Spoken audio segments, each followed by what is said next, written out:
नमस्कार दोस्तों, मैं Pawan Goswami focus career making academy के यूट्यूब चैनल से आप सभी का स्वागत करता हूं।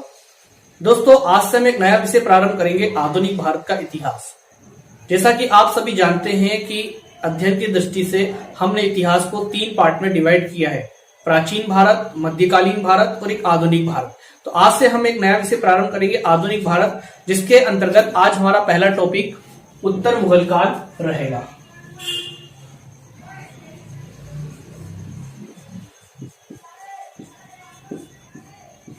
देखो, ये मैंने लिखा है उत्तर मुगल काल।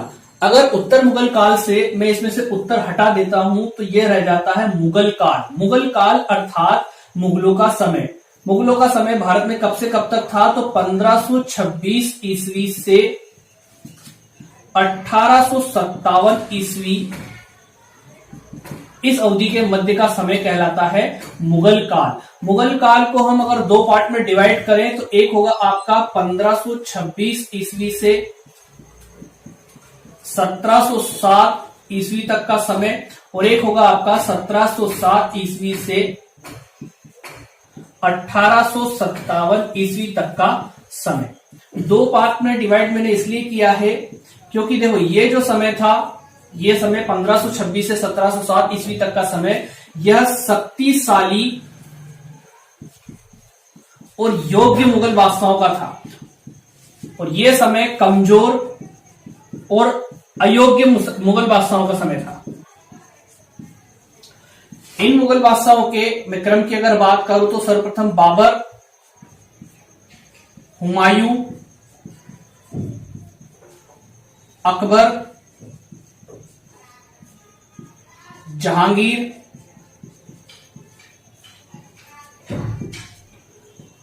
जहांगीर के बाद शाहजहां, शाहजहां के बाद औरंगजेब। देखिए, बात करें कि मुगल साम्राज्य का संस्थापक कौन था, तो बाबर। बाबर ने 1526 ईस्वी में पानीपत नामक जगह पर इब्राहिम लोदी को पराजित किया था और मुगल साम्राज्य की नींव रखी थी। और ना केवल मुगल साम्राज्य की नींव रखी थी, बल्कि भारत से दिल्ली सल्तनत को खत्म भी किया था, और इतिहास में इस लड़ाई को पानीपत के प्रथम युद्ध के नाम से जाना जाता है। मैं लिख देता हूं, पानीपत का प्रथम युद्ध कब हुआ था?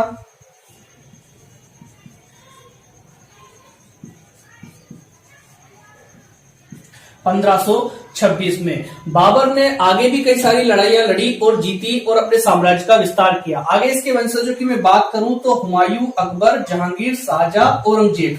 औरंगजेब की मृत्यु मार्च 1707 ईस्वी अहमदनगर में हो जाती है,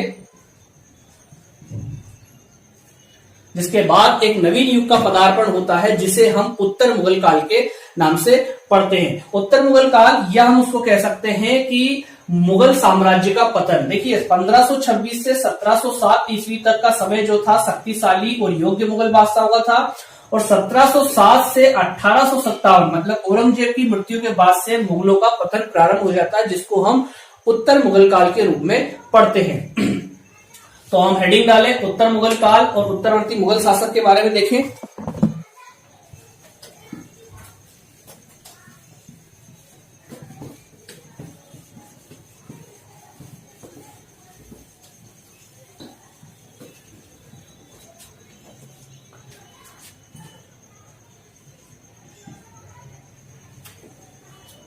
मैं लिखता हूं यहां पर उत्तर मुगल काल। मुगल साम्राज्य का पतन भारतीय इतिहास की एक महत्वपूर्ण घटना है। यह घटना भारत में मध्यकालीन भारत का अंत करके आधुनिक भारत की नींव डालती है। तो देखो, उत्तर मुगल काल पढ़ने से पहले औरंगजेब की मृत्यु, जैसे मैंने आपको बताया, 1707 में होती है। तो औरंगजेब के कुल 5 पुत्र थे। 5 पुत्रों में सबसे पहले मैं नाम लिखूंगा मुअज्जम, आजम, कामबख्श, मोहम्मद, अकबर और मोहम्मद सुल्तान। देखिए, औरंगजेब मरने के बाद यह नहीं चाहता था कि उसके पुत्रों में साम्राज्य को लेकर विवाद हो, लड़ाई हो, तो उसने जीते जी साम्राज्य का बंटवारा तीनों भाइयों में, तीनों भाई मतलब उसके तीनों पुत्रों में कर दिया था। तो दो पुत्रों की बात करें हम तो देखो, मोहम्मद सुल्तान की मृत्यु तो 1676 में हो जाती है, पहले ही ये तो मर जाता है। और मोहम्मद अकबर की अगर हम बात करें तो 1681 में ये अपने पिता औरंगजेब के विरुद्ध विद्रोह करता है और दक्षिण में भाग जाता है, जहां इसकी मदद शिवाजी के पुत्र संभाजी के द्वारा मदद की जाती है। हालांकि मोहम्मद अकबर की मृत्यु भी 1706 ईस्वी में औरंगजेब की मृत्यु के 1 वर्ष पूर्व हो जाती है। तो मैंने बात बताया था, भी आपको भी बताया था कि उसके 3 ही पुत्र जीवित रहते हैं, मुअज्जम, आजम और कामबख्श। मुअज्जम उस समय काबुल का सूबेदार था, आजम उस समय गुजरात का सूबेदार था और कामबख्श उस समय बीजापुर का सूबेदार था। देखिए, औरंगजेब के समय में ही मुगल साम्राज्य सबसे अधिक विस्तृत था। 21 सूबों में अर्थात 21 प्रांत या राज्यों में बटा हुआ था औरंगजेब का साम्राज्य। आगे बात करें तो ये मुअज्जम काबुल का सूबेदार था और आजम गुजरात का सूबेदार था। 1707 में पिता की मृत्यु होती है, कहां पर? अहमदनगर में। अहमदनगर। जैसे ही उसके पुत्रों को पता चलता है कि उसके पिता की मृत्यु होती है तो यह आगरा की ओर आगे बढ़ते हैं, आगरा की ओर आगे बढ़ते हैं। गुजरात से आजम भी आगरा की ओर आगे बढ़ता है और यहां पे एक जगह है जजाओं। जजाओं एक जगह है सामूगढ़ के निकट और यहां पर दोनों भाइयों के मध्य एक युद्ध होता है 1707 ईस्वी में और यह कहलाता है उत्तराधिकार का युद्ध। और इस युद्ध में मुअज्जम की विजय होती है, और आजम की पराजय होती है। आजम की अगर मैं बात करूं तो इसकी मदद इस समय किसने की थी? असद खान ने। असद खान कौन था? तो असद खान औरंगजेब का ही वजीर था, जो कि सबसे अधिक समय तक मुगल साम्राज्य में वजीर के पद पर रहा था, 31 वर्ष तक। तो यह एम भी हो जाता है। असद खान इसका पुत्र था, है ना? असद खान इसका वजीर था। अब देखें, मुअज्जम आजम को पराजित करता है जजाओ नामक की जगह पर और मुअज्जम अगला मुगल बादशाह बनता है। किस नाम से? तो हम देखेंगे यहां पर बहादुर शाह प्रथम के नाम से। ये सिंहासन पर किस नाम से बैठता है? मुअज्जम नाम से नहीं, बहादुर शाह प्रथम नाम से सिंहासन पर बैठता है। और कामबख्श को भी बीजापुर के युद्ध में 1709 ईस्वी में पराजित करता है। तो देखिए, हम देखेंगे किसके बारे में? बहादुर शाह प्रथम के बारे में। तो ये अगर पूछा जाए कि प्रथम उत्तरवर्ती मुगल शासक कौन था, तो बहादुर शाह प्रथम था, है ना? चलिए,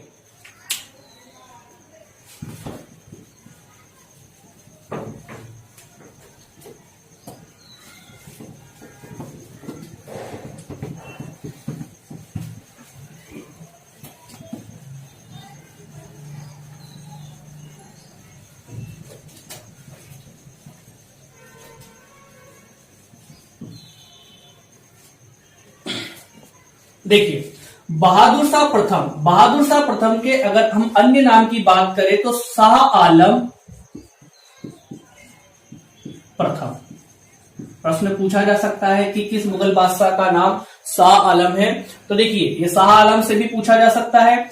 आगे मैं बात करूं बहादुर शाह प्रथम के कुछ फैक्टों की, तो सबसे पहला फैक्ट निकल के ये आता है कि यह 65 वर्ष की आयु में, कई जगह आपको 63 वर्ष भी मिलेगा, यह 65 वर्ष की आयु में मुगल शासक बनता है, जो कि मुगल इतिहास में सबसे अधिक उम्र में बनने वाला मुगल बादशाह होता है। तो इसको कहते हैं हम बूढ़ा बादशाह, बूढ़ा बादशाह, या इसे हम शाह ए बेखबर, एक इतिहासकार है खफी खां, शाह ए बेखबर, इस नाम से भी इसको जाना जाता है। दूसरी बात मैं करूं, अच्छा हाँ, ये भी याद रखना कि 65 वर्ष की आयु में सबसे अधिक उम्र में मुगल बादशाह बना था तो सबसे कम उम्र में कौन बना था, तो 13 वर्ष की आयु में अकबर गुरदासपुर पंजाब के पास में कालानौर में उसका राज्याभिषेक होता है। 13 वर्ष की आयु में अकबर मुगल बादशाह बनता है। यह मध्यकालीन भारत में पढ़ेंगे। चलिए उसके बाद में दूसरा फैक्ट हम क्या देखेंगे कि यह सभी राजाओं के साथ मेल मिलाप की नीति अपनाता है। मेल मिलाप की नीति से मतलब मैत्रीपूर्ण संबंध, दोस्ताना संबंध सबके लिए अपनाता है। तो हम बात करें किसकी किसकी, तो चूड़ामन जाट और छत्रसाल, बुंदेल शासक छत्रसाल के साथ भी ये क्या करता है, मैत्रीपूर्ण संबंध अपनाता है। आगे बात करूं मराठों की अगर मैं, तो आपको पता है कि 1689 में औरंगजेब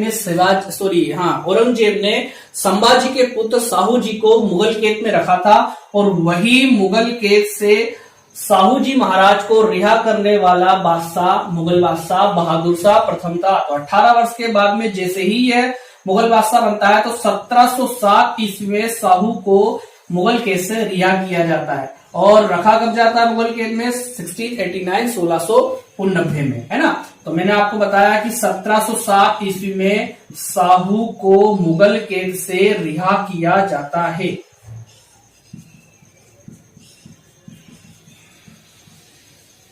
ना।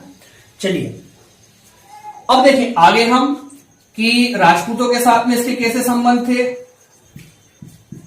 तो राजपूतों में हम बात करें जयसिंह और अजीत सिंह। जयसिंह को आमेर और अजीत सिंह को मारवाड़ का शासक स्वीकार करता है बहादुर शाह प्रथम। आमेर को वर्तमान में जयपुर के नाम से जाना जाता है और मारवाड़ को जोधपुर के नाम से जाना जाता है। आगे बात करें हम सिखों के साथ में इनके कैसे संबंध थे, है ना।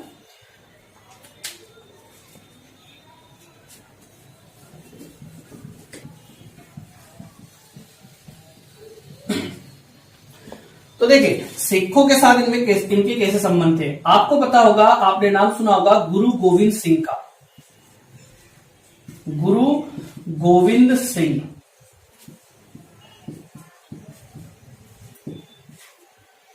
तो देखो गुरु गोविंद सिंह जो थे सिखों के 10वें व अंतिम गुरु थे। पहले तो मैं आपको ये बता दूं, है ना, जिन्होंने क्या किया था मालूम है, लगातार मुगल साम्राज्य का विरोध किया था। गुरु गोविंद सिंह के 4 पुत्रों की हत्या औरंगजेब के द्वारा करा दी गई थी, है ना। और इन्होंने गुरु गोविंद सिंह ने 1699 में खालसा पंथ की स्थापना की थी। खालसा पंथ क्या है, तो मुगलों से लड़ने के लिए सेना का निर्माण किया था किसने, गुरु गोविंद सिंह ने। गुरु गोविंद सिंह क्या होता है कि औरंगजेब की मृत्यु 1707 में होती है। उसके बाद बहादुर शाह प्रथम गुरु गोविंद सिंह के साथ में क्या करता है, संधि कर लेता है और गुरु गोविंद सिंह भी बहादुर शाह प्रथम के साथ में संधि कर लेते हैं। और क्या होता है कि 1708 में दुर्भाग्य बहादुर शाह प्रथम का कि गुरु गोविंद सिंह की मृत्यु 1760 ईस्वी में महाराष्ट्र के नांदेड़ में हो जाती है ना। अब सिख अनुयायी जो होते हैं वह ये मान लेते हैं कि इस हत्या में बहादुर शाह प्रथम का ही हाथ है। अब देखें पहले भी हम देख चुके हैं कि जितने भी सिख गुरुओं की हत्या की गई है ना। अभी हमने देखा कि 4 पुत्रों की हत्या औरंगजेब के द्वारा की गई थी, तेग बहादुर, अर्जुन देव, तो इन सब की हत्या में भी मुगल बादशाहों का हाथ था। तो यहां भी ये मान लेते हैं कि इसमें भी बहादुर शाह प्रथम का हाथ है।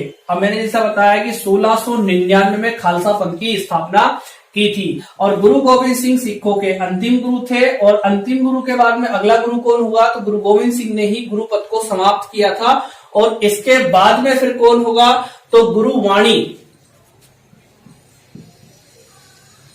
गुरुवाणी ही गुरु का काम करेगी। आपने आदि ग्रंथ या गुरु ग्रंथ साहिब, जो कि सिखों के 5वें गुरु अर्जुन देव द्वारा लिखा गया है।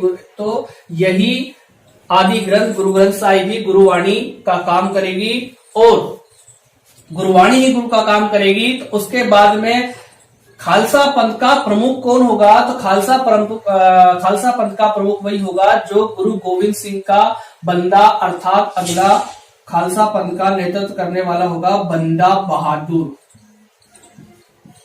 बंदा बहादुर क्या करता है कि मुगल बादशाह बहादुर शाह प्रथम के विरुद्ध विद्रोह कर देता है, और 1710 ईस्वी में क्या करता है, लुधियाना के पास में सरहिंद पर अधिकार कर लेता है। और अधिकार करने के बाद में हाँ, एक चीज ये कि 1712 ईस्वी में बहादुर शाह प्रथम की मृत्यु हो जाती है। तो अब इसके बारे में पढ़ते हैं कि 1707 ईस्वी में पहला उत्तरवर्ती मुगल शासक कौन बना? बहादुर शाह प्रथम। और कब तक शासन करा इसने? तो 1712 में इसकी मृत्यु हो जाती है। और हाँ, क्वेश्चन ये पूछा जाता है कि बंदा बहादुर की मृत्यु किस मुगल बादशाह के शासनकाल में हुई थी? तो आपको बता दूं कि बहादुर शाह प्रथम के समय में बिल्कुल नहीं हुई थी। आगे हम देखेंगे जहांदार शाह।